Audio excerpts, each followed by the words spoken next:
The second surah, the cow, is as big as a book unto itself. Now the Quran's only 53% the length of the New Testament. So it's about half the length of the New Testament. So it's not a big book. But what makes it very difficult to understand is that it's ordered in length of the surahs. So Surah 2 is the longest, Surah 3 is a little bit shorter, Surah 4 is a little bit shorter, Surah 5 is a little bit shorter, on down to Surah 114, which is only 2 verses long. What that means is, if you read straight across, you're jumping back and forth between all sorts of different times in Muhammad's life. So, the surahs don't give you any, almost none of them give you any context at all. And so you'll go from a point where Muhammad is a persecuted minority in Mecca.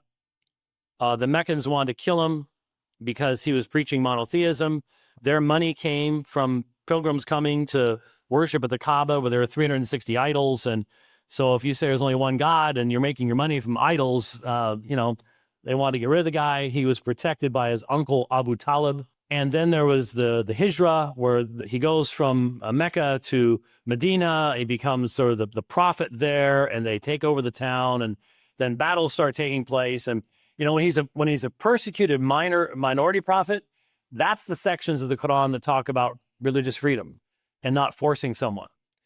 And then once he goes to Medina and now he's in charge, now you've got obey the prophet, kill the infidel, et cetera, et cetera. And then when they conquer Mecca, it only gets worse, even though he doesn't live much longer after that. And so the Quran is self-contradictory. And if you don't read it in chronological order, you don't see the transition taking place because it skips back and forth as you're reading it.